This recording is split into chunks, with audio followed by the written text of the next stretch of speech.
Bismillah walhamdulillah wa salatu wassalamu ala rasulillah wa ala alihi wa sahbihi wa man ittaba'a huda. Amma ba'du fa aujourd'hui le 30 du mois de Rabi'an al-Akhir de l'année 1443 après la hijra de notre prophète Mohammed sallallahu alayhi wa sallam, nous entamons la deuxième assise de notre série de cours sur le résumé des sciences du hadith, de la terminologie du hadith, mustalah al-hadith. On commencera par une brève révision avec ce qu'il y a au tableau. Ce sera une révision pratique par rapport à ce qu'on a vu précédemment. Ici, on a un hadith du prophète sallallahu alayhi wa sallam que vous connaissez tous. Innamal a'malu binniyat. Je l'ai écrit de cette manière-là, simplement pour l'étude de ce hadith, selon ce que nous avons étudié précédemment. Ici, on a un hadith qui est rapporté par l'imam al-Bukhari. Quel est le nom de l'imam al-Bukhari? Et en quelle année il est mort? Rahimahullah. Tfaddal. Il est mort en 256. Ahsant, barakallahu fik. 256. Et son nom? On dit l'imam al-Bukhari. Tfaddal. Mohammed ibn Ismaïl. Ahsant, Mohammed ibn Ismaïl. Ah. Plus que ça. Ibn Ibrahim. Mohammed ibn Ismaïl, ibn Ibrahim. Ah. Tfaddal. Avant Bardisba. Ibn al-Mughira, Ibn Bardisba, al-Bukhari, al-Ju'fi mawlahum. L'imam al-Bukhari, donc dans son sahih, comme vous voyez ici, a rapporté ce hadith. Il l'a rapporté de cette personne-là, Al-Humaydi. Je l'ai écrit ici de cette manière-là pour voir ce qu'on appelle des tabaqat, c'est-à-dire des niveaux dans la chaîne de transmission, comme je l'ai évoqué la semaine dernière. Des niveaux dans la chaîne de transmission. Ici, donc, le premier niveau, soit en partant de celui qui a prononcé l'information, qui est le prophète sallallahu alayhi wa sallam, ou soit en partant de celui qui rapporte l'information, qui est l'imam al-Bukhari. D'accord? Ici, on va partir de l'imam al-Bukhari, du prophète sallallahu alayhi wa sallam, pardon. On va partir du prophète Muhammad sallallahu alayhi wa sallam qui a dit Innamal a'malu binniyat. Comment on appelle cette chose-là? Par rapport à ce qu'on a vu. Ahsant, Imad. Le matn, donc c'est-à-dire la parole qui est rapportée. Comment est-ce qu'on l'appelle aussi? Donc le matn par opposition à quoi? As-sanad, ahsant. As-sanad ou l'isnad. Donc la chaîne de transmission. Donc on a, comme on l'a vu, la science, la terminologie du hadith étudie deux choses. Al-matn ou l'isnad. Donc la parole, le texte, al-matn, et l'isnad, la chaîne de transmission. Ici on a cette chose-là, donc qui est al-matn. Où est la chaîne de transmission? Ahsant, c'est quoi? Barakallahu fik. Tout ça, c'est la chaîne de transmission. Comment est-ce qu'on appelle aussi la parole du prophète sallallahu alayhi wa sallam, d'après ce qu'on a vu précédemment? Faddal. Non, c'est pas ça que... On va y venir, Inch'Allah. Hein? Ahsan, Hassan, barakallahu fik. Al-khabar. Vous vous rappelez? On avait dit une information, on appelle ça le khabar. Et le khabar, ça a un sens général, mais un sens plus particulier ici. Faddal, Omar. Un hadith. Donc on a le khabar qui est l'information, et ici plus particulièrement al-hadith. Si la parole était prononcée par Omar ibn al-Khattab radiyallahu anhu, comment on aurait appelé ça, Omar? Tfaddal. Un athar. Un athar venu de un sahabi. Ahsantum. On avait évoqué dans le cours précédent plusieurs sciences. La science qui va s'occuper de savoir si les gens de cette chaîne de transmission sont viables ou pas. Comment est-ce qu'elle s'appelle? Tfaddal Mohamed. L'isnad, c'est la chaîne de transmission, la science qui s'occupe de... Ahsant, al-jarh wa al-ta'dil, la science de la critique et de l'éloge. Les savants de cette science vont regarder la chaîne de transmission et ici plus particulièrement les gens qui composent la chaîne de transmission. Les gens qui composent la chaîne de transmission, comment on les a appelés? Ar-Ruwah, ahsant, donc qui est le pluriel de Rawi. Un Rawi, donc un rapporteur. Ici, on a les rapporteurs de la chaîne de transmission. D'accord? La science de l'Jarh wa Ta'dil, celui qui va, le savant dans cette science, celui qui va s'occuper de cette science ici, lorsqu'il va prendre la chaîne de transmission, il va s'occuper plus particulièrement de chacun de ses rapporteurs. Est-ce qu'il va s'occuper du premier de ses rapporteurs, Omar ibn Khattab? Non, pourquoi? Ahsant, parce que c'est un compagnon du prophète sallallahu alayhi wa sallam, et l'ensemble de ses compagnons sallallahu alayhi wa sallam wa radiyallahu anhum ajma'in sont véridiques et sont de confiance, et ils sont des gens qui ont al-adala, comme on va y venir. Et le sujet de as-sahaba et de tabi'oun, on a déjà vu une partie de cela, et ce sera le sujet du prochain cours. Donc je vais en parler dans le prochain cours, lorsque je vais évoquer donc les livres de référence. Et bien sûr, lorsqu'on évoque les livres de référence, on va parler aussi des livres de l'Jarh wa Ta'dil, et on va parler à ce moment-là de as-sahaba. Qu'est-ce qu'un sahabi, qu'est-ce qu'un tabi'i, qu'est-ce qu'un mukhadram, des choses que j'ai déjà évoquées dans des cours précédents, mais on l'évoquera avec sa définition au cours prochain, Inch'Allah. Donc il ne va pas regarder le premier, il va regarder les autres rapporteurs qui composent la chaîne de transmission. Celui qui parle, le savant, dans la science de l'Jarh wa Ta'dil, la science de la critique et de l'éloge. Il va regarder celui-ci, puis celui-ci, puis celui-ci, regarder si ce sont des gens qui sont viables, etc.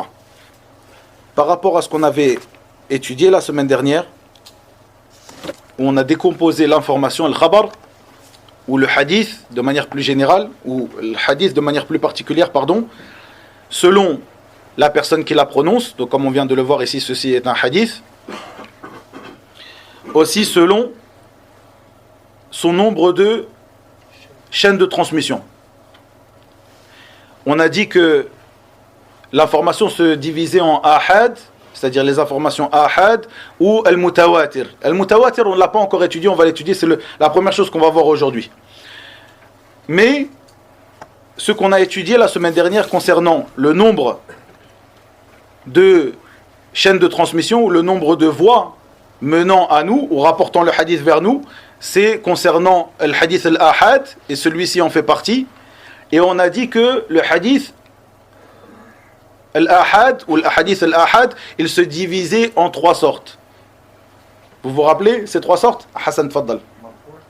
Non, ça c'est en fonction de celui qui l'a dit.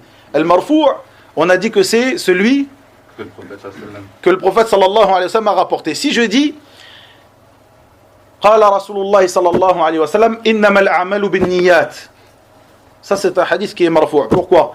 Parce que je l'ai évoqué du prophète sallallahu alayhi wa sallam. Et on a dit, lorsqu'on parle de marfou', ici c'est en fonction de la personne qui l'a rapporté. Donc on ne va pas regarder forcément lorsqu'on dit marfou'.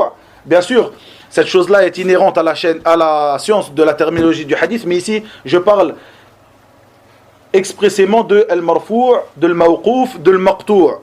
À ce moment-là, lorsque je dirais marfou', maqtou' ou mawqouf, je ne parle pas de la véracité de la chaîne de transmission ou la véracité de l'information. Simplement qui l'a prononcé. Marfou', c'est le prophète sallallahu alayhi wa sallam qui l'a prononcé. Mawqouf, un sahabi. Et maqtou', un tabi'i. Ahsantum. Concernant le nombre de voies menant à nous, par lesquelles le hadith nous a été transmis, on a dit qu'il se divisait en trois. Donc concernant le hadith al-ahad, on a dit premièrement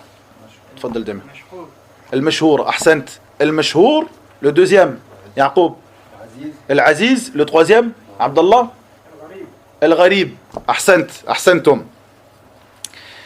Ici, pour réviser le cours précédent, on aimerait savoir quelle est la sorte de hadith ici.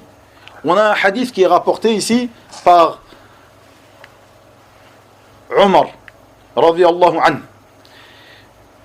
Celui qui rapporte de Omar, c'est Alqamatu ibn Waqqas al-Laythi. Il est le seul à rapporter de Omar. Il est le seul à rapporter de Omar. Ici, bien sûr, que ce soit dans le Sahih de l'imam al-Bukhari ou en dehors du Sahih de l'imam al-Bukhari, il est le seul à rapporter ce hadith de Omar. Ensuite, Muhammad ibn Ibrahim al-Taymi est le seul à rapporter de Alqama.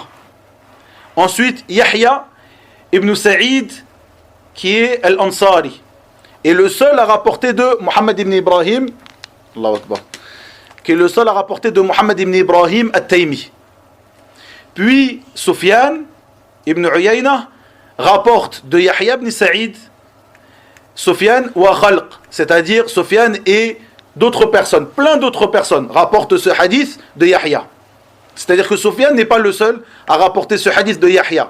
De même que le Humaydi, Abdullah ibn Zubayr, qui est le cheikh de l'imam al-Bukhari ici, il est le cheikh de l'imam al-Bukhari, c'est-à-dire que l'imam al-Bukhari rapporte de lui. Al-Humaydi rapporte de Sufyan, et il n'est pas le seul. Beaucoup de gens aussi ont rapporté de Sufyan ce hadith. Comment est-ce qu'on appelle ce hadith selon ce qu'on a étudié? Ah, tfadal akhi. Mashhour? Pourquoi? Il a plus de 3 chaînes de transmission. Donc il sera appelé Mashhour. C'est exact? Damien, tfadal. Parce qu'il y en a plusieurs à la fin, mais il y a un moment dans la chaîne où il n'y en avait qu'un. Ahsant. C'est Ghalib. Gharib, ahsant. Barakallahu fik. Vous avez compris les frères? C'est justement pour cela que j'ai rapporté ce hadith, puisque on peut aisément, avec ce hadith, faire une révision qui nous est profitable ici. On a dit une règle, ou j'ai évoqué une règle très importante la semaine dernière, c'est que dans cette science, le plus petit nombre prévaut sur le plus grand nombre. On a ici un hadith qui est rapporté à ce moment-là dans la chaîne de transmission, à cette tabaqa, à ce niveau. Donc chacun de ces rapporteurs est un niveau dans la chaîne de transmission. On a ici, si on regarde simplement ces niveaux-là, on verra que c'est un hadith gharib. Si on regarde simplement ces niveaux-là, on verra que l'imam al-Bukhari rapporte de l'Humaydi, il rapporte d'autres personnes, l'Humaydi rapporte ce hadith de Sufyan et de plein d'autres personnes. La personne qui va regarder ici, il va dire c'est un hadith qui est mashhour. Un hadith qui est connu, il est mashhour, il est rapporté par plus de 3 personnes, ou 3 personnes et plus. Mais lorsque tu remontes dans la chaîne de transmission, tu vois que Yahya ibn Sa'id rapporte de Muhammad, qui rapporte de Alqama, qui rapporte de Omar, et ce sont les seuls à rapporter ce hadith. Donc ici, on n'aura qu'une seule personne, qu'un seul rapporteur à plusieurs niveaux. Si on l'avait eu un seul rapporteur qui a un seul niveau, ce serait un hadith. Hein? Mashhour? Hein? Gharib.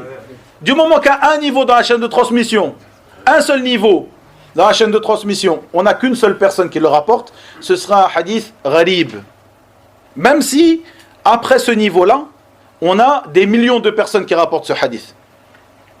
Et comme je l'ai dit la semaine dernière, que le hadith soit mashhour, gharib, aziz,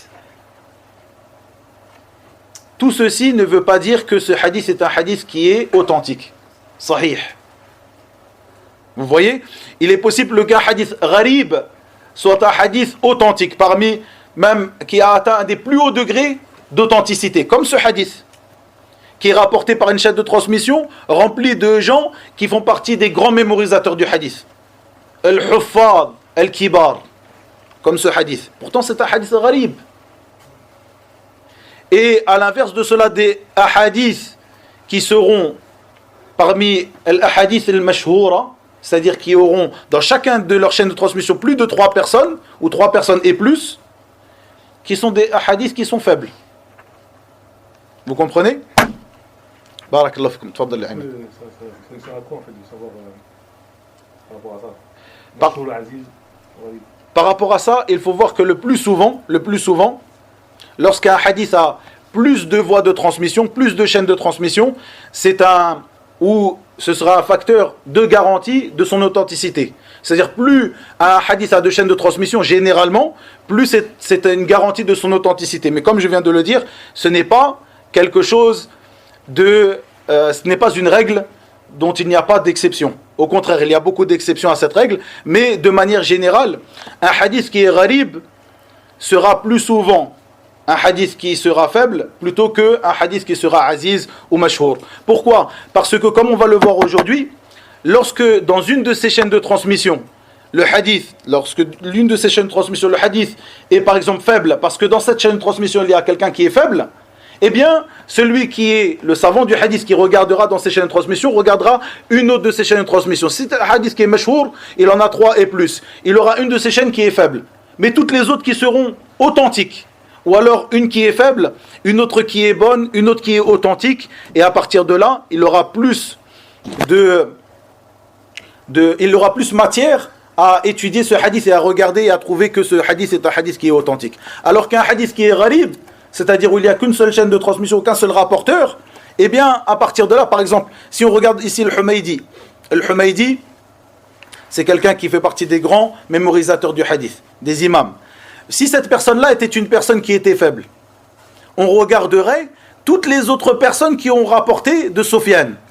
Et à partir de là, cette chaîne de transmission où il y aurait cette personne qui est faible, elle ne nous intéresse plus. Mais on prend une autre parmi peut-être les centaines de chaînes de transmission où il y a des gens qui sont des grands mémorisateurs. Pareil à ce niveau-là, pareil à ce niveau-là. Par contre, si à ce niveau-là, par exemple, à un des niveaux de la chaîne de transmission, on trouve quelqu'un qui est faible, et que c'est un hadith qui est gharib, et à cet endroit-là, à ce niveau-là de la chaîne de transmission, par exemple, on a une personne qui est faible et on n'a pas d'autre chaîne de transmission, khlas, le hadith, tu peux l'oublier.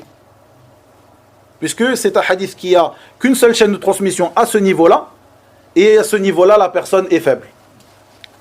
Le muhaddith n'a plus matière à chercher pour authentifier ce hadith, ou pour essayer de le renforcer, comme on va voir aujourd'hui. Vous avez compris les frères? Barakallahu fikum. Donc pour commencer le cours d'aujourd'hui, je rappellerai que la science de la terminologie du hadith, donc Mustalah al-Hadith, est la science par laquelle on connaît le statut de Ar-Rawi, le rapporteur, de même que Al-Marwi, c'est-à-dire l'information qui est rapportée, selon son acceptation de sa non-acceptation. On a dit que l'information se divisait en fonction de plusieurs choses, en fonction de plusieurs facteurs. On a dit que elle se divisait en fonction de celui qui l'a prononcée, cette information, de même que en fonction du nombre de voix par lesquelles cette information nous a été rapportée, et elle se divise aussi en fonction de son acceptation, de son refus, ou de sa non-acceptation, de son authenticité, de sa caducité. Ici, juste une parenthèse, barakallahu fikum, comme je l'ai évoqué la semaine dernière, ici c'est un cours qui est concis. Un cours qui est concis. Je rapporte vraiment ce que nous avons besoin, je rapporte un résumé. Et parfois, je ne vais pas m'étaler sur des définitions où celui qui rentre un peu plus profondément dans la science du hadith aura des conditions pour accepter cette définition que je vais rapporter et autre que cela. C'est-à-dire, cette définition est exacte sauf dans tel et tel cas, qui sont précisés dans les livres qui sont plus évolués. Comprenez bien cela. Donc, qu'on ne dise pas, une fois qu'on avance un peu plus dans la science du hadith, oui, mais là, c'était une erreur à ce moment-là. Ça, c'est quelque chose qui est connu, que l'enseignant donne à ses élèves ce qu'ils ont besoin et ce qu'ils peuvent comprendre à ce moment-là. Parce que si on rentre plus en détail sur certaines définitions, bien sûr, les définitions que je vous donne sont exactes. Mais peut-être que si on rentre plus profondément, comme je vous l'ai dit, il y aura des cas où la définition ne pourra pas s'appliquer. Donc à partir de là, les savants du hadith donnent des conditions à la définition. Ils disent sauf dans tel cas, sauf dans... Ça, je ne vous le rappelle pas. À ce moment-là, ce n'est pas quelque chose qui nous intéresse ici dans le cours que nous prenons. Car déjà, le cours que nous prenons ici est déjà assez compliqué. Lorsqu'on n'a pas étudié la science du hadith, il y a beaucoup de définitions. Donc on ne va pas compliquer cela encore plus. Le but de cela, c'est de comprendre la terminologie des savants lorsqu'ils disent dans leur livre hadithun sahih, hadithun hasan, hadithun da'if, kada wa kada wa kada, marfou', isnad, matn, sahabi, etc.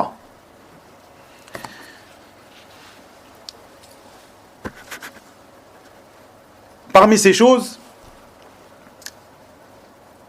chez les gens du hadith, al-gharib, qu'on vient d'évoquer ici, est appelé parfois al-fard. Al-fard, al-gharib ou al-fard. Et concernant al-gharib ou al-fard, il y a beaucoup de paroles autour de cela, que je ne vous donnerai pas ici. Donc, ce qui nous intéresse ici, c'est l'information en fonction du nombre de voix par lesquels il nous a, ou elle nous a, l'information était rapportée. On a dit qu'il se divisait en mutawatir et ahad. Al-ahad, on l'a connu. Il se divise en trois. Mashhour, aziz, gharib. Al-mutawatir. Al-mutawatir, je vais faire court pour ne pas traîner là-dessus. Al-mutawatir, et on va le laisser comme cela parce que je n'ai pas de définition, je n'ai pas de traduction, pardon, mais on va apprendre sa définition. Al-mutawatir, pour résumer, c'est ce qui a été rapporté par un grand nombre de gens.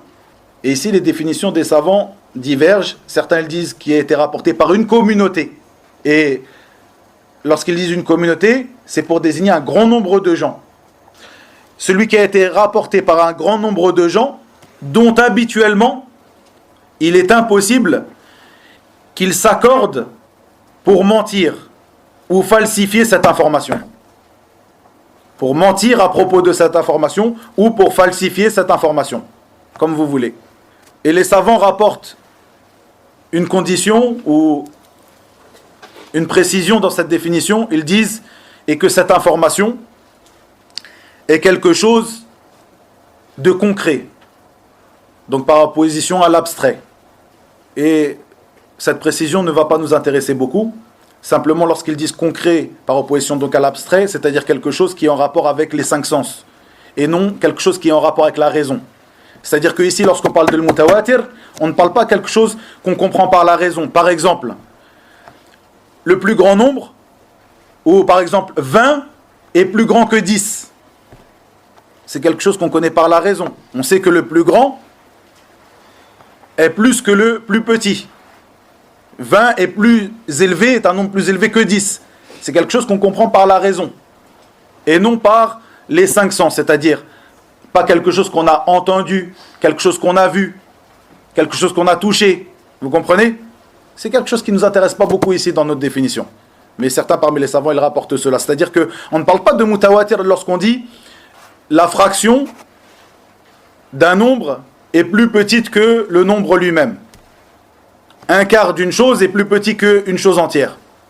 Ça ne nous intéresse pas, on ne dit pas cette chose-là, je le connais, c'est quelque chose de mutawatir. Non, ça c'est quelque chose de aqli, quelque chose que la raison comprend. Un quart d'une chose est plus petit que la chose entière. Ça ne va pas nous intéresser beaucoup pour notre définition ici. Notre définition, donc, elle nous intéresse dans le fait que al-mutawatir, c'est ce qui est rapporté par un grand nombre de personnes. Est-ce qu'il y a un nombre défini? Non.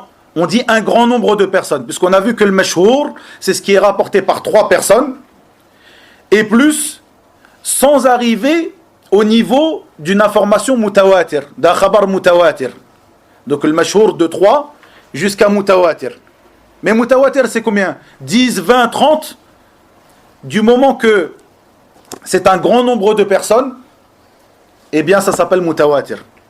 Et le mutawatir, le nombre va diverger en fonction des personnes qui le rapportent.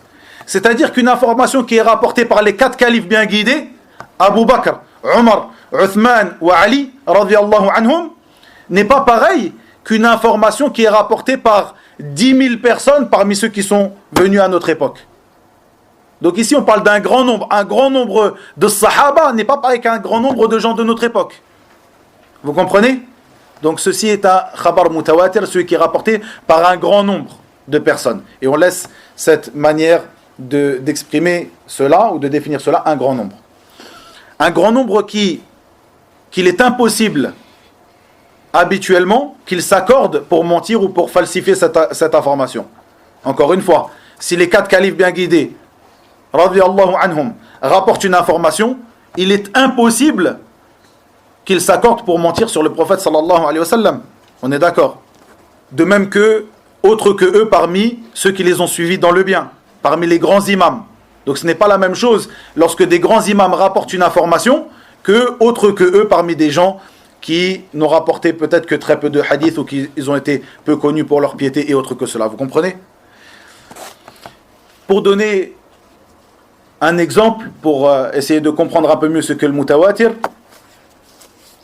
peut-être qu'un pays, comme par exemple la Chine, tu ne l'as jamais vu. Peut-être aucun d'entre nous ici n'est parti en Chine. Mais nous savons tous qu'il y a un pays qui se trouve là-bas qui s'appelle la Chine, qui est comme ceci, comme cela, sans parler des vidéos, on ne rentre pas les vidéos, les photos, mais si, mettez-vous dans la situation, c'est vrai que à notre époque, on va dire, oui, mais il y a des vidéos, tout ça. Non, mettez-vous dans la situation où il n'y a pas de vidéos, pas de photos, ni rien. Chacun d'entre nous sait qu'il y a un pays qui se trouve dans tel endroit sur le continent asiatique qui s'appelle la Chine, où il y a 1,4 milliard ou environ d'habitants et les habitants sont comme cela, ils parlent le chinois, etc., etc. Tout le monde sait cela. Pourtant, est-ce que tu l'as vu? Est-ce que tu y es allé? C'est quelque chose de mutawatir. Il y a tellement de personnes qui y sont allées, tellement d'informations qui sont revenues, qu'il est impossible, habituellement, de dire que tous ces gens-là se sont accordés pour mentir sur le fait qu'il y a un pays qui s'appelle la Chine, où il y a tant d'habitants qui parlent le chinois, etc., etc. Vous comprenez? Ça, c'est le mutawatir. Et le mutawatir se divise en deux. Le mutawatir qui est rapporté, donc ici on parle du hadith du prophète sallallahu alayhi wa sallam, le mutawatir qui est rapporté au mot à mot, expressionnellement, c'est-à-dire un hadith qui est rapporté selon exactement ce qu'a prononcé le prophète sallallahu alayhi wa sallam. Et le hadith qui est rapporté dans le sens. Le hadith mutawatir qui est rapporté dans le sens. C'est-à-dire que ce ne sont pas les mêmes mots, ce ne sont pas les mêmes expressions. Mais il est rapporté dans le sens. Comme par exemple, l'essuyage sur al-khuffayn, sur les chaussons, sur les chaussettes. Ceci est rapporté de manière mutawatir du prophète sallallahu alayhi wa sallam. Parfois c'est rapporté qu'il l'a fait de telle manière, parfois c'est rapporté que, comme cela, parfois il est rapporté que le prophète sallallahu alayhi wa sallam a dit. Parfois il est rapporté qu'il a fait. Ça c'est un mutawatir dans le sens.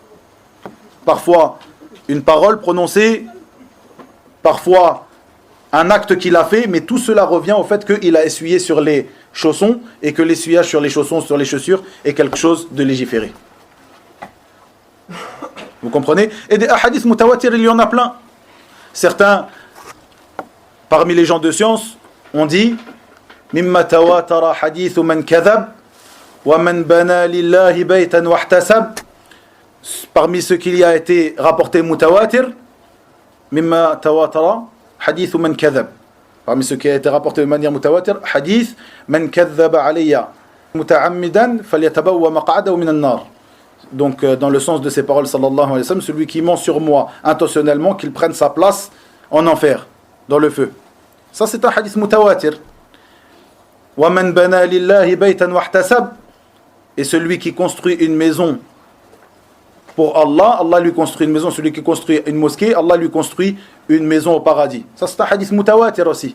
Et autre que cela, parmi les hadiths al-mutawatira, qui parlent de al-hawd, le bassin du prophète sallallahu alayhi wa sallam, de l'essuyage sur les chaussons, et autre que cela, tout cela sont des hadiths mutawatir. Puis, vous avez compris le mutawatir, les frères? Puis al-ahad. Al-ahad, donc on a vu précédemment, donc qui se divise en mashhour, aziz, gharib. Ici, on va accélérer un petit peu. Concernant l'ahad, donc on a vu qu'il se divisait en mashhour, aziz, gharib, en fonction des voies par lesquelles le hadith nous a été rapporté. Aujourd'hui, on va voir, et ceci est très important, puisque c'est la base de cette science, en fait, le fruit qui est désiré par cette science, par l'étude de cette science, le fruit qui est désiré par l'étude de cette science, de savoir si cette information qui est rapportée du prophète sallallahu alayhi wa sallam est authentique ou pas. Et c'est ce qui nous intéresse ici. Il se divise en accepté ou rejeté. Maqboul, mardoud.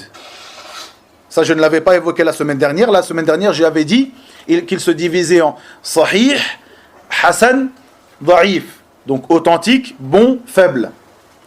Ici, on va revenir un petit peu en arrière et dire que la grande famille est maqboul, mardoud. Accepté, rejeté. Le maqboul, soit sahih, soit hasan. Donc celui qui est accepté, soit il sera sahih, authentique, soit il sera hasan. Vous pouvez écrire le hadith. Donc maqboul, mardoud, donc accepté, rejeté. En dessous de maqboul, d'accepter. Sahih, hasan. Authentique, bon. Et mardoud, da'if, faible. Rejeté, faible. Celui qui est faible, c'est un hadith qui est rejeté. Il y a aussi inventé, je crois, non? C'est d'autres catégories. Inventé, certains pourront le mettre peut-être dans une autre catégorie, mais le hadith inventé fait partie des sortes de hadiths faibles. Mais il est au-dessus de cela, comme on va le voir aujourd'hui, Inch'Allah. Donc, le premier, as-sahih, celui qu'on a l'habitude d'entendre. Walhamdulillah. As-sahih. Que ce soit as-sahih ou al-hasan, les deux se divisent en deux sortes. Mais je ne vais pas m'attarder sur cela, simplement je vous l'évoque ici. As-sahih par lui-même et as-sahih par autre que lui. Ce qu'on appelle sahih li dhatihi wa sahih li ghayrihi. Vous entendez parfois cela et vous le voyez écrit, parfois il le laisse en phonétique. Sahihun li dhatihi, donc sahih par lui-même ou de lui-même, et sahih li ghayrihi, par autre que lui. De même que hasan li dhatihi, de lui-même ou par lui-même, et hasan li ghayrihi. Celui qui nous intéresse ici dans nos définitions, c'est li dhatihi, par lui-même. Donc on va voir le sahih li dhatihi ou le hasan li dhatihi, par lui-même ou de lui-même. Puisque li ghayrihi, pour résumer, lorsque tu vois marquer li ghayrihi, donc sahih ou hasan li ghayrihi, c'est que si tu regardes chacune des voies par lesquelles ce hadith nous a été rapporté, lorsqu'on parle de sahih li ghayrihi, lorsque tu regardes chacune des voies, chacune d'entre elles sera hasan. Ce sera une voie qui sera bonne. Et pas sahiha. Ce ne sera pas une voie qui sera authentique. Mais ce sera une voie qui sera bonne. Et cette voie bonne, plus cette voie bonne, plus cette voie bonne, chacune d'entre elles s'est renforcée, donc elles se sont renforcées l'une l'autre pour devenir sahih. De même que al-hasan. Si tu regardes al-hasan li ghayrihi, al-hasan par autre que lui. Pourquoi par autre que lui? Il est devenu hasan, cette information, par toutes ces informations qui sont rapportées, que ce soit par la même parole ou par le sens. C'est-à-dire que dans le sens, le prophète sallallahu alayhi wa sallam a dit telle information, chacune d'entre elles sera faible, aura une faiblesse. Mais, c'est-à-dire, chacune d'entre elles, si on les traite une par une. Mais lorsque on les traite, et ceci est le rôle du savant dans la science du hadith, lorsqu'on les traite toutes ensemble, eh bien, elles se renforcent l'une l'autre, jusqu'à monter du niveau de da'if, de faible, jusqu'au niveau de hasan, de bon. Vous comprenez? C'est à peu près ce qu'on a vu ici, par rapport à la question de Imad ici. On a un hadith qui est faible, on regarde les autres voies par lesquelles ce hadith nous a été transmis. Et on voit que celui-là est faible, celui-là est faible, celui-là est faible. Ah, celui-là, le muhaddith va dire qu'il y a matière à dire qu'il est bon, ou il se rapproche du bon. Donc, on va juger que ce hadith qui est rapporté par plein de voies, du moment que la faiblesse n'est pas une faiblesse qui est une grande faiblesse, et les ulama mettent cette condition, que la faiblesse n'est pas une grande faiblesse, comme par exemple des hadiths qui sont tous rapportés par un menteur. On ne va pas dire que il y a 10 hadiths qui sont faibles, ils sont tous rapportés par des menteurs, mais comme il y en a 10, eh bien ça devient un hadith hasan. Non, ça c'est une grande faiblesse. Vous comprenez? Pareil donc pour le sahih, on regarde un par un, chacun de ces hadiths sont hasan, bons. Chacun, lorsque tu prends une chaîne de transmission, eh bien tu diras que ce hadith est un hadith qui est hasan. C'est là qu'intervient al-muhaddith, ou le savant dans la science du hadith. Concernant donc as-sahih li ghayrihi, par autre que lui, on a plusieurs voies qui sont toutes hasan. Le muhaddith ou le savant du hadith, c'est là qu'il intervient. Donc on voit ici que ce n'est pas n'importe qui vient et qui juge qu'un hadith il est sahih ou qui juge qu'un hadith il est hasan et autre que cela. Il faut un tabib, comme on l'a dit au cours précédent. Vous vous rappelez, il faut un docteur. C'est pour ça que les ulama du hadith, ils disent, du moment qu'on ne réunit pas tous les hadiths, on ne verra pas l'erreur dans le hadith ou aussi donc la véracité ou l'authenticité de ce hadith. L'erreur que beaucoup de personnes qui n'ont pas étudié cette science ou qui n'ont pas, peut-être qu'ils l'ont étudié mais qui s'avancent à traiter de l'authenticité, de la non-authenticité d'un hadith sans avoir le bagage, sans avoir les outils, c'est qu'ils prennent un ou deux hadiths et ils jugent, ça c'est un hadith qui est faible. Alors que les ulama, ils font une grande recherche pour ressortir tous les hadiths qui ont été prononcés, toutes les informations prononcées par le prophète sallallahu alayhi wa sallam et pratiquées par le prophète sallallahu alayhi wa sallam. Comme on l'a dit, on a la parole comme le sens. Parfois, le prophète sallallahu alayhi wa sallam, il est rapporté de lui qu'il a dit une chose et cette chaîne de transmission est faible. Mais il est rapporté dans d'autres hadiths qui sont bons où il a pratiqué cette chose-là. À partir de là, le savant du hadith va regarder, va prendre l'ensemble de ces informations rapportées et va juger que le hadith qui était faible à la base est bon. Pourquoi ? Parce qu'il est rapporté qu'il a dit ou il l'a fait, etc. Vous comprenez ? Il l'a dit et il l'a fait, etc. Vous comprenez ? Et tout cela, c'est le sujet de la science du hadith. Et cette science est soumise à beaucoup de règles, qui est connue chez les gens du hadith, que on ne va pas étudier ici, parce que c'est quelque chose qui demande des années d'études et de pratique. Vous comprenez ? Barakallahu fikum. Donc ce qui nous intéresse ici, c'est as-sahih wal-hasan. As-sahih. As-sahih, donc ici, li dhatihi, par lui-même, c'est de celui-là qu'on parle. C'est celui qui est rapporté par une personne juste, viable, ce qu'on appelle l'adl, ayant une maîtrise complète, ad-dabt, la maîtrise, avec une chaîne de transmission non interrompue, sans shudud, étrangeté, contradiction, shudud, ni illa, qadiha, donc maladie, faisant sortir ce hadith de son état d'authentique.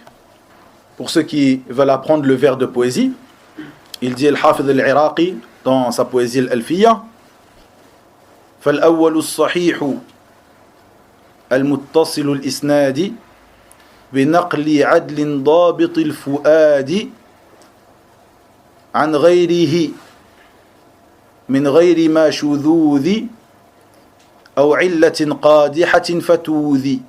Ici il rappelle combien de conditions on a dit ici? 5 conditions. Pour qu'un hadith soit authentique, 5 conditions. On va voir un petit peu plus en détail ici. La première, que celui qui, ou ici on parle bien sûr de l'ensemble des rapporteurs de la chaîne de transmission. Quand on dit celui qui est rapporté, on parle de l'ensemble des rapporteurs de la chaîne de transmission. S'il y a un rapporteur qui est comme on l'a décrit ici, mais le rapporteur qui rapporte de lui qui est un menteur, on ne parle pas d'un hadith sahih, là on parle de tous les rapporteurs de la chaîne de transmission, on est d'accord? Donc, que ce rapporteur soit adl, c'est-à-dire juste, viable. Et les savants détaillent qu'est-ce que cette personne-là de viable, et ils disent, pour résumer, c'est celui qui est droit dans sa religion, et qui se pare des beaux comportements. Celui qui est droit dans sa religion et qui se pare des beaux comportements.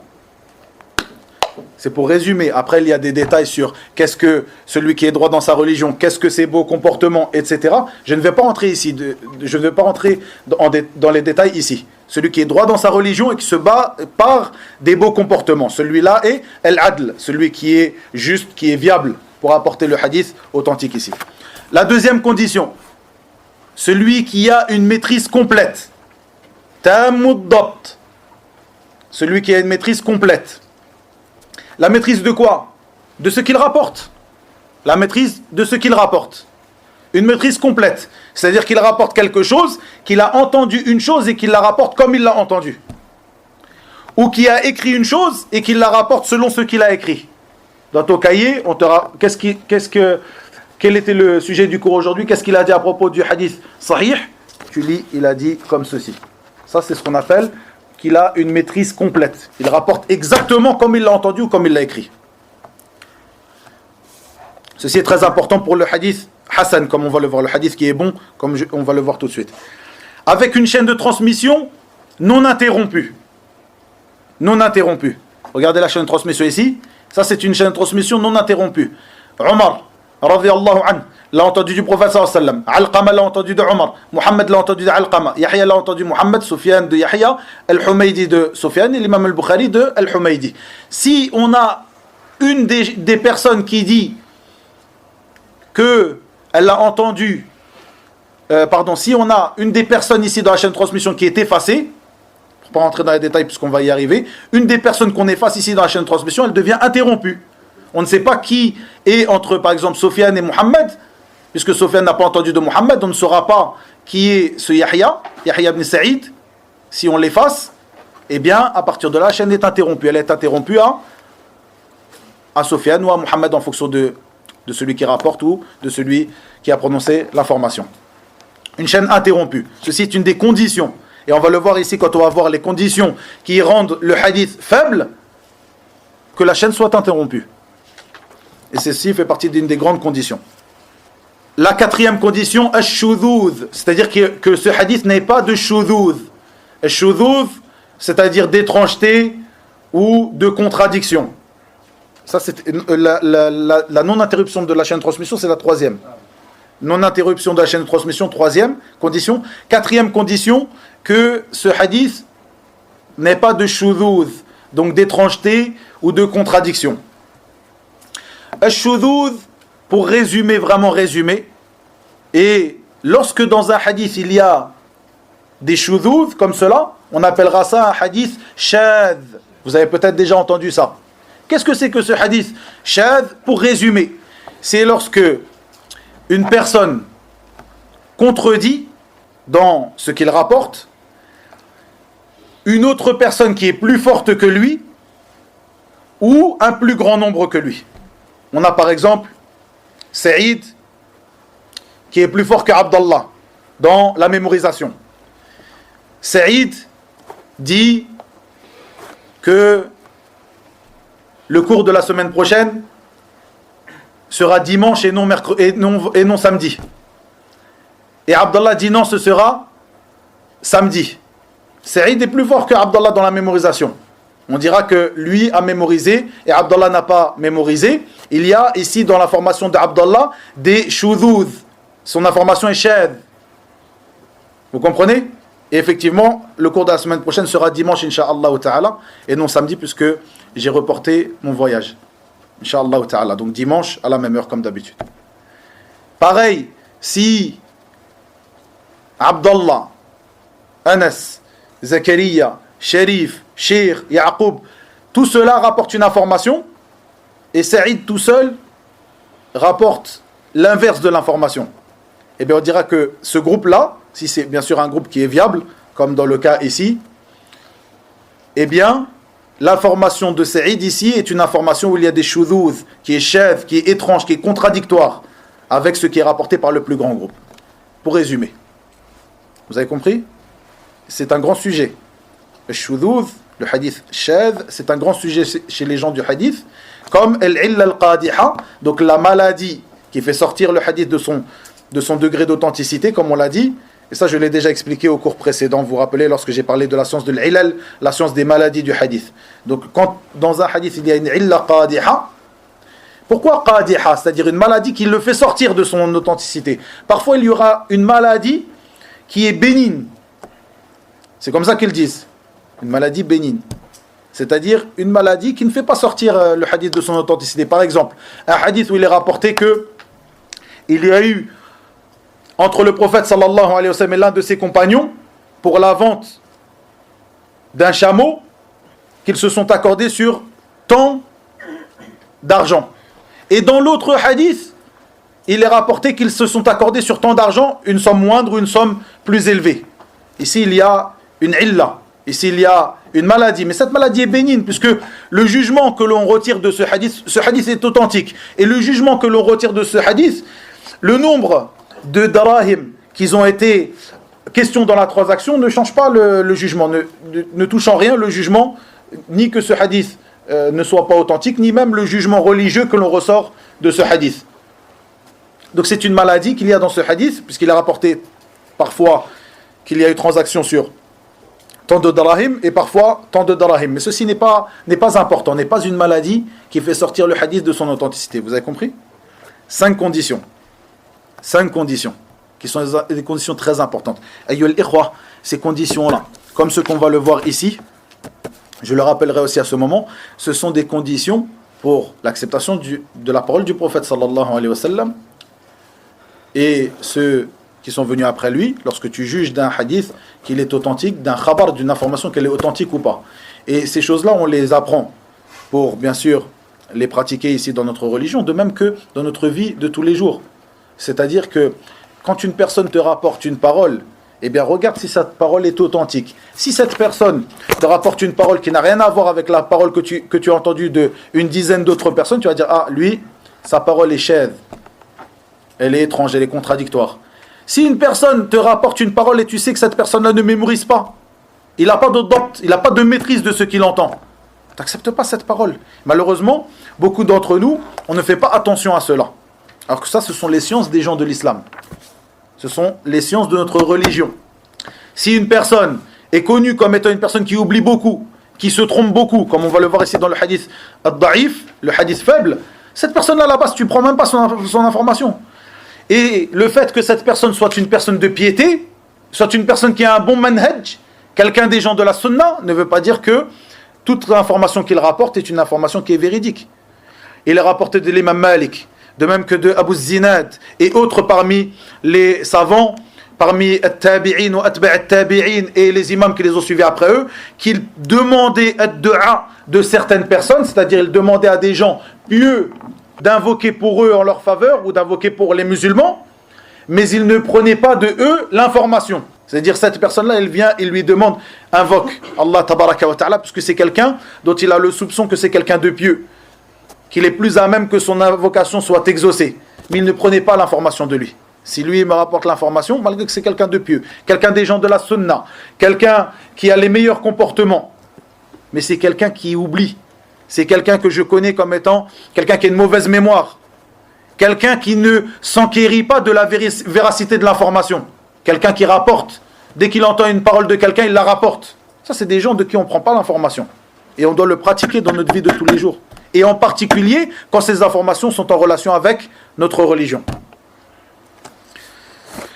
Al-Hassan, la définition est la même que celle de Sahih, sauf qu'à la place de la condition de Tam Dabt, une maîtrise parfaite, les savants disent qu'il aura une maîtrise plus légère. Une maîtrise de quoi ? De ce qu'il rapporte, de ce qu'il a entendu ou de ce qu'il a écrit. Une maîtrise plus légère. Quelqu'un qui a une mémoire un petit peu défaillante, parfois, eh bien cette personne-là, ce sera quelqu'un qui aura une maîtrise un peu plus légère. Mais les autres conditions du hadith authentique sont les mêmes pour le hadith Hassan. Donc le rapporteur du hadith Hassan est celui qui aura une maîtrise un peu plus légère. On ne parle pas de quelqu'un qui oublie, quelqu'un qui a une maîtrise un peu plus légère. Par exemple, qui va peut-être changer quelques paroles ou parfois il aura, vous comprenez, une mémorisation un peu plus faible que l'autre. Mais ça ne change pas que c'est quelqu'un qui est très véridique. Quelqu'un qui maîtrise l'information qu'il rapporte, mais une maîtrise plus légère. Ça c'est le hadith Hassan, ou le rapporteur du hadith Hassan. Et donc la définition du hadith Hassan. Elle est simple. Une fois que tu as appris la définition du hadith Sahih, ça y est. Passons au dernier hadith étudié dans le cours d'aujourd'hui, le hadith al-da'if, faible. Je ne vais pas beaucoup m'attarder dessus parce qu'il y a beaucoup de sortes de hadiths qui s'appellent, qui ont des noms dans la terminologie du hadith et qui sont estimés comme étant un hadith faible, da'if. Ce que je vais vous donner ici simplement, c'est que le hadith qui est jugé faible est jugé faible pour plusieurs raisons. Chez les gens du hadith, deux grandes raisons. Deux grandes raisons. Le hadith sera jugé faible, soit à cause d'une critique d'un de ses rapporteurs, première grande raison, première cause, soit à cause d'une incontinuité dans la chaîne de transmission. Coupure dans la chaîne de transmission, critique d'un de ses rapporteurs. Ce sont les deux grandes causes qui font que le hadith devient faible.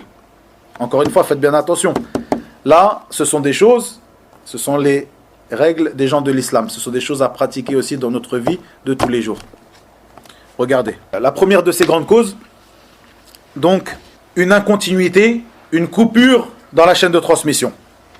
Cette coupure se divise en 4 chez les gens du hadith.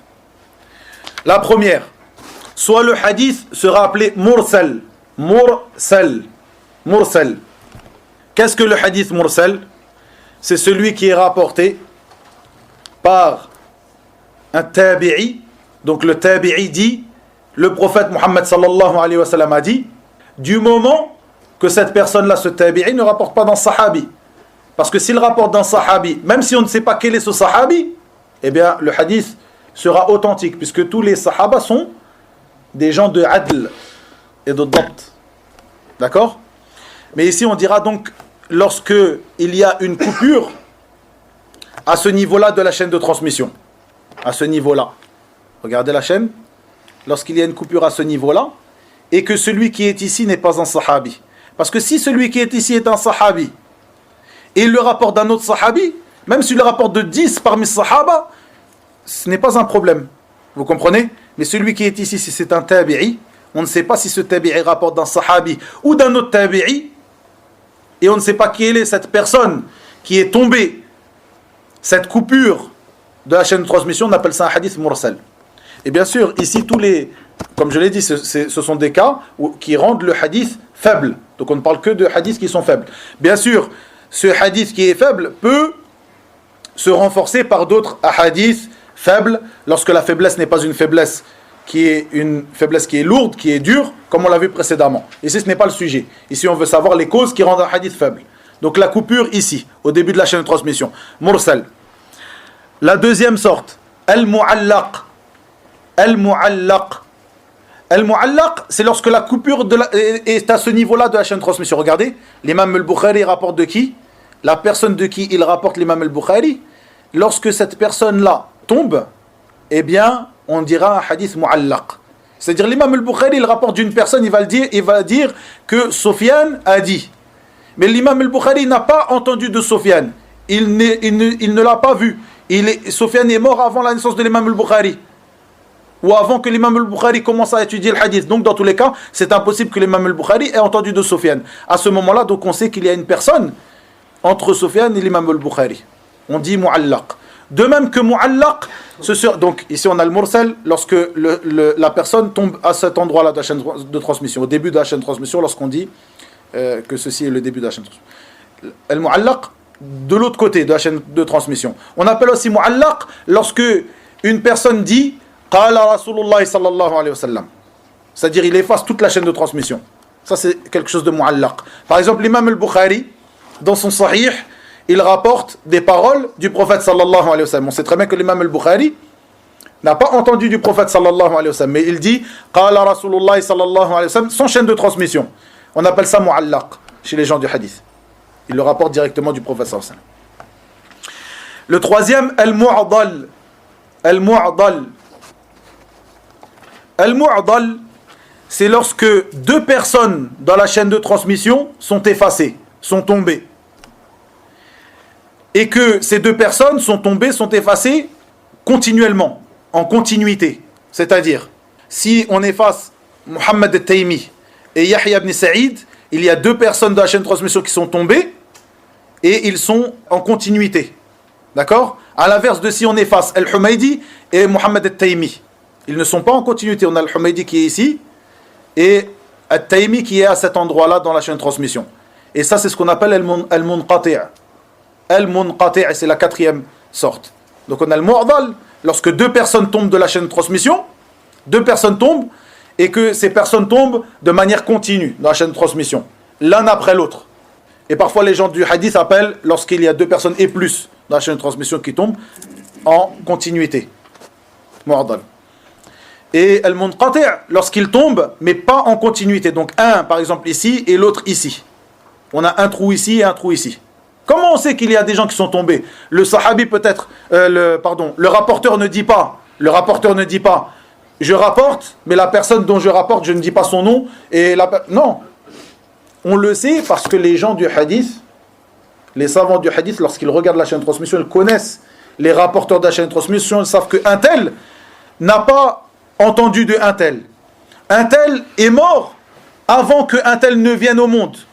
Donc c'est impossible qu'il le rapporte de lui. Donc on sait qu'à cet endroit-là, il y a quelqu'un qui est tombé. Et qui a fait tomber cette personne-là? Peut-être que l'un des rapporteurs de la chaîne de transmission n'aura pas bien mémorisé, aura fait tomber, aura oublié une des personnes de la chaîne de transmission. Par exemple. Vous voyez? Pour un exemple qui va nous faire comprendre un peu mieux, la même chaîne de transmission, Yaqub, Saïd, Sharif, Abdallah. Yaqub rapporte de Sharif, a entendu une information qui vient de Abdallah, il a entendu de Saïd, qu'il a entendu de Sharif, qu'il a entendu d'Abdallah. Yaqub dit, Sharif a rapporté que Abdallah a dit. Mais Yaqub, il n'a pas entendu de Sharif. Il y a une personne qui est tombée dans la chaîne de transmission. Vous voyez? Ou alors, Yaqub dit, Saïd m'a rapporté que Abdallah a dit. Mais Saïd ne l'a pas entendu d'Abdallah, il l'a entendu de Sharif. Peut-être que Yaqub a oublié qu'il lui a dit que Sharif lui avait rapporté d'Abdallah. Vous comprenez? Et al-munqati' chez les gens du hadith aussi est une manière qu'ils ont d'appeler tout hadith où il y a une incontinuité dans la chaîne de transmission. C'est-à-dire qu'ils peuvent appeler le mursal munqati' comme le mu'allaq munqati', comme le mu'adhal munqati', comme le munqati' munqati'. C'est-à-dire dans la terminologie plus précise et plus particulière, le munqati', c'est lorsque deux personnes tombent de la chaîne de transmission et de manière non continue. Ça, c'est une manière vraiment précise. Mais parfois, dans les paroles des gens du hadith, munqati', ce sera n'importe quelle personne qui tombe de la chaîne de transmission. Ici, donc, on a ces 4 sortes de hadiths où la chaîne de transmission est interrompue. Donc, ces 4 sortes sont appelées hadiths faibles, sauf dans certains cas, comme al-mu'allaqat, qui sont rapportés dans les recueils authentiques de l'imam al-Bukhari, de l'imam Muslim et autres. Ça, c'est un autre sujet qu'on verra dans le cours prochain, Inch'Allah ta'ala. La deuxième condition, et c'est sur celle-ci que nous allons terminer le cours d'aujourd'hui, la deuxième condition, ou la deuxième cause qui rend un hadith faible, la critique d'un de ses rapporteurs. La critique d'un de ses rapporteurs. Donc on a dit les deux causes qui font qu'un hadith est jugé faible: une incontinuité dans la chaîne de transmission, une coupure dans la chaîne de transmission, ou la critique d'un de ses rapporteurs. Et la critique d'un de ses rapporteurs se divise en deux aussi. Soit une critique au niveau de sa viabilité, de sa justesse, de sa adala, comme on l'a dit dans la définition du hadith authentique, de sa adala, de sa justesse, de sa viabilité. Soit une critique au niveau de sa mémorisation, de sa maîtrise de sa mémorisation. Ad-dabt. Vous vous rappelez, parmi les conditions du hadith authentique, qu'il soit adl et dabit, tam ad-dabt. Donc lorsque on a l'une de ces deux conditions qui n'est pas remplie, eh bien à partir de là ce sera un hadith faible. Donc c'est pour ça qu'on retrouve ici ces conditions dans les conditions qui rendent le hadith faible. Donc soit une critique de sa mémorisation, la mémorisation du rapporteur, soit une critique au niveau de sa religion, de sa viabilité, de sa justesse. Et chacun de ces deux-là se divise en 5. Donc pour résumer, il y a 10 causes qui font que l'on critique un rapporteur du hadith. 10 causes. 5 au niveau de sa religion, sa justesse, sa viabilité. 5 au niveau de sa mémorisation. Commençons par sa viabilité, sa justesse, sa religion. Faites bien attention à cela, ça aussi, ce sont des choses à pratiquer dans notre vie. Ayyuhal ikhwa. Première chose, le mensonge. Lorsqu'un rapporteur est menteur, est connu pour son mensonge, et c'est cela que l'on appellera al-hadith al-mawdou', le hadith qui est inventé. Et j'en parlerai au cours prochain. Le mawdou'. La deuxième, qu'il soit accusé de mensonge. Le premier, qu'il soit un menteur. Le deuxième, qu'il soit accusé de mensonge.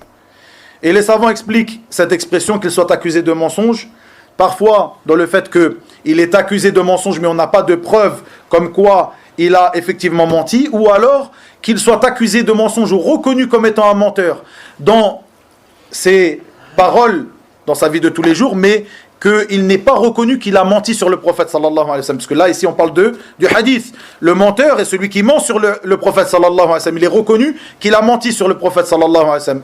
Le deuxième, celui qui est comme je l'ai dit, accusé de mensonge. Donc, on a reconnu qu'il avait menti dans des choses de sa vie, mais il n'est pas reconnu qu'il a menti sur le prophète sallallahu alayhi wa sallam. On n'a pas affirmé qu'il avait menti sur le prophète sallallahu alayhi wa sallam. Celui-là, on appellera ça accusé de mensonge. Muttaham bil kadhib. Le troisième, la perversion, avec tout ce que ce terme englobe comme sens. En arabe, el fisq, la perversion, c'est celui qui fait des péchés. Bien sûr, pas l'un d'entre nous n'est exempt de faire des péchés. Mais ici, ce sont des péchés qui font sortir la personne de ce cercle de la justesse, de la viabilité au niveau de sa religion. Ça, c'est très important, les frères. Quand quelqu'un, parmi les gens des péchés, parmi le foussaq, il te rapporte une information, tu ne vas pas la prendre comme chose acquise et tu vas la rapporter comme cela. Cette personne-là n'est pas une personne de qui tu rapportes à la base l'information. Parmi les péchés, bien sûr, le mensonge. Si une personne ne se préserve pas, par exemple, de la fornication, par exemple, qui est un grand péché, est-ce que cette personne-là va se préserver du mensonge? Allahu a'lam. Pour cette possibilité, il est possible qu'une personne tombe dans la fornication, mais dans sa vie, impossible qu'il mente. Pour lui. Mais cette chose-là, tu ne sais pas. Tu sais juste que cette personne est un fornicateur. Pour se préserver de cette possibilité, les gens du hadith ont refusé sa narration. La quatrième, al-bid'ah, l'innovation. Et au sujet des narrations de l'innovateur, il y a beaucoup de paroles au niveau des gens de science. Beaucoup de détails au niveau des gens de science, au sujet de l'innovateur. La cinquième, al-jahala, c'est-à-dire la méconnaissance de ce rapporteur. Le fait qu'il soit inconnu. Le fait qu'il soit inconnu. Ici, très important, ayyuhal ikhwa. Lorsqu'on apprend la religion d'Allah, tabaraka wa ta'ala, on l'apprend des gens qui sont connus. Des gens qui sont connus. Puis, il faut savoir que al-jahala, le fait qu'une personne soit inconnue, se divise en deux.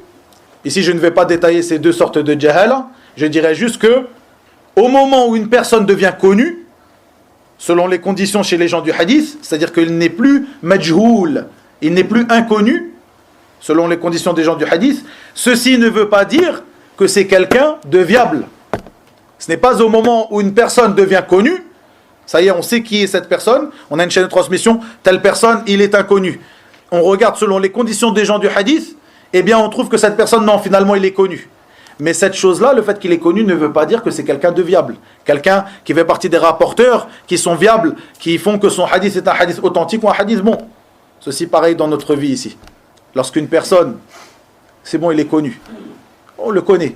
Tu passes 2-3 coups de fil, telle personne, oui, il est connu. Ça ne veut pas dire que c'est quelqu'un de viable.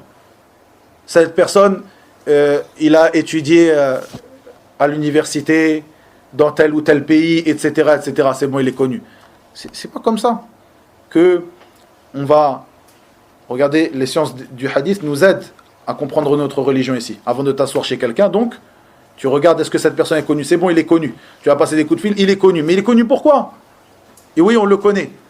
Mais il est connu pourquoi? Est-ce que c'est quelqu'un de viable? Est-ce que c'est quelqu'un qui a acquis la science qui lui permet d'enseigner? Est-ce que c'est quelqu'un qui est viable dans sa religion? Et combien de fois c'est arrivé que lorsque tu grattes un petit peu, et encore une fois, les personnes qui t'ont dit qu'il était connu, regarde selon ce qu'on vient d'évoquer ici. Est-ce que c'est quelqu'un parmi des gens qui mentent? Est-ce que c'est quelqu'un parmi les gens qui sont accusés de mensonge? Quelqu'un parmi les gens de la perversion? Quelqu'un parmi les gens de l'innovation? Ces choses-là, on doit en profiter dans notre vie de tous les jours. Ces règles qui sont les règles des gens de l'islam, comme je l'ai dit. Et on termine sur ça ici. Les 5 causes qui mènent à critiquer un rawi, un rapporteur, dans sa maîtrise de sa narration, sa maîtrise de sa mémorisation. La première, qu'il fasse beaucoup d'erreurs. Une personne qui fait beaucoup d'erreurs. Combien sont-ils? Parmi des frères, walillah alhamd, sur la sunna. Je parle d'aujourd'hui. Parmi des frères sur la sunna, des frères pieux, on a la bonne pensée sur eux. Mais combien de personnes, quand ils parlent, tu es presque sûr, quand ils te rapportent une information qu'il n'a pas bien entendu, ou pas, tellement cette personne, c'est une personne qui est connue pour fuhshul ghalat, beaucoup d'erreurs. Deuxième chose, l'insouciance. l'insouciance, al-ghafla.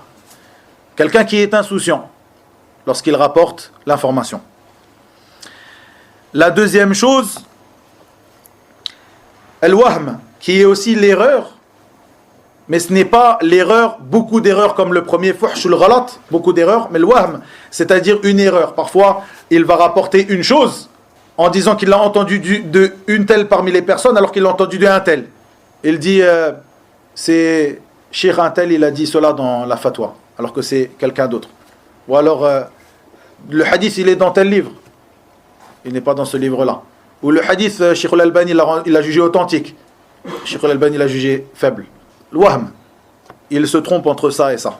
La quatrième, al-mukhalafa, c'est-à-dire la contradiction. On l'a vu dans quoi? La contradiction. Dans les conditions du hadith authentique. La contradiction. On a dit shadh, ahsant.